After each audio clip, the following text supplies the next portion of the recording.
रोज सुबह उठ के बोलना है, कोई महारोग मेरा हिस्सा नहीं, कोई महामारी मेरा हिस्सा नहीं, मेरे परिवार का हिस्सा नहीं।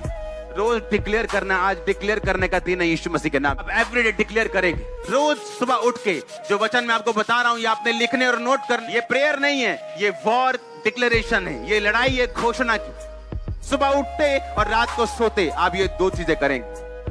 आपने रात की प्रार्थना कर ली 2 घंटे, सोने से पहले, आंखें बंद करने से पहले आप कुछ वचन डिक्लेयर करोगे अपनी लाइफ के ऊपर।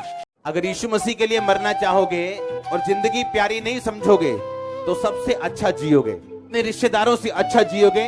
ये प्रोफेसीज मैं कर रहा हूं आपके लिए। अपने लोगों से अच्छा जियोगे। मैंने कहा अगर आपको जिंदगी यीशु मसीह से ज्यादा प्यारी नहीं है, तो अगर आपको लाइफ यीशु मसीह से ज्यादा प्यारी नहीं लगती, वीजा अगर ज्यादा प्यारा नहीं है, छुटकारा और प्रमोशन अगर ज्यादा प्यारा नहीं है, यीशु मसीह अगर ज्यादा प्यारा है, मैं आपको लिख के देता हूं, मुझसे मिल लेना 6 महीने बाद। मैंने कहा आप ज्यादा अच्छी लाइफ जियोगे।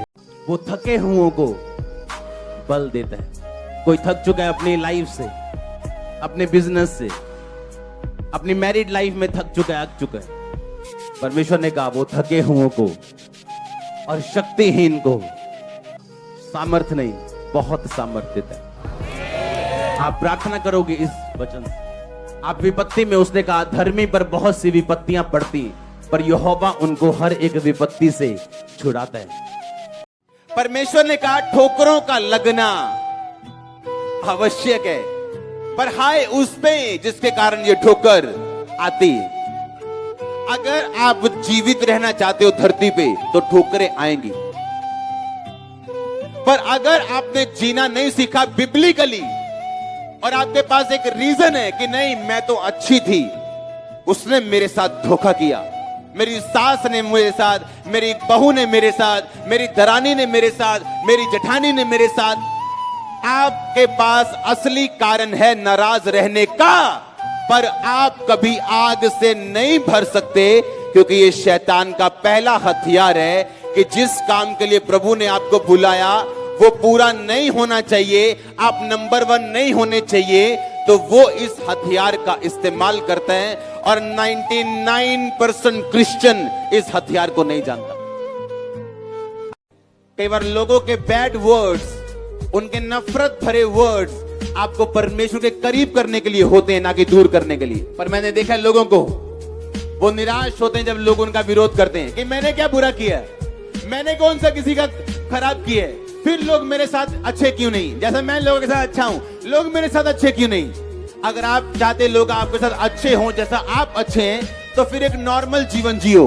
क्रिश्चियनिटी वाला जीवन फिर आपके लिए नहीं है। क्रिश्चियनिटी वाला जीवन वो है जो आप डिजर्व नहीं करते, जो आपके लिए लोगों के हिसाब से बना नहीं, वो आपके सिर पे नाचेगा और आप उसके सिर पे नाचेंगे, और आपके पास होगा वो, ओह आमीन, आपका छोटा चर्च। आप बने नहीं हो राजा होने के लिए, पर आप राजा बनेंगे। आप बने नहीं हो बिग बिजनेसमैन होने के लिए, आप बनेंगे। लोगों को लगता है कि आपको कुछ नहीं पता, आप छोटे से हैं, लेकिन सबसे बड़ी चर्च आपके पास होगी। और ऐसा होता है आज भी चर्च, मैंने कहा ऐसा होता है आज भी। अगर आमीन ऊंचा ये यीशु मसीह ने कहा मैं तुम्हें अनाथ नहीं छोड़ूंगा। आप अनाथ हो अगर होली स्पिरिट आपके पास नहीं है।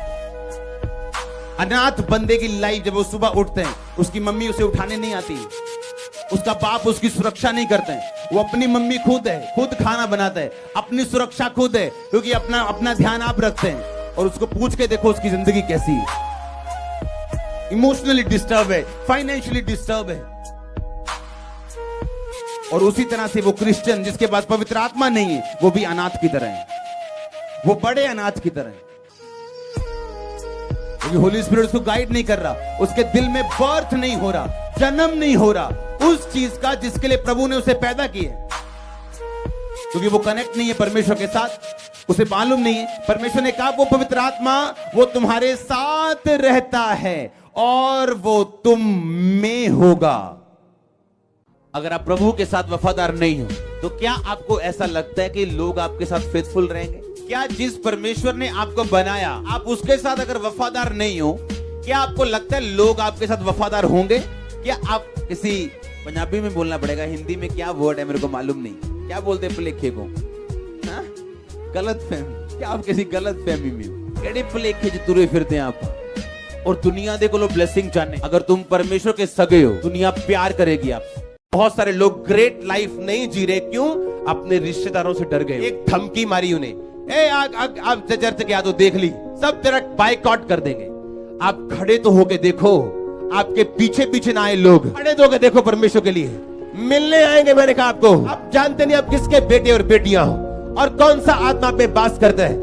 कहता मैंने तुम्हें डर और भय की आत्मा नहीं दी, मैंने तुम्हें संयम की आत्मा दी है, प्यार की आत्मा दी है, साउंड माइंड की आत्मा दी है, दिलेरी का आत्मा परमेश्वर ने आपको दिया। जो दुष्ट आत्मा ज्यादा बोलता है उतनी जल्दी ढेर हो जाता है, क्योंकि शैतान घबराता है और तब बोल के आपको डराने की कोशिश करता है। उसे मालूम है उस बंदे को, अगर ये बचा तो एक दिन मुझे भी ये लेके जाएगा, शैतान को पता है।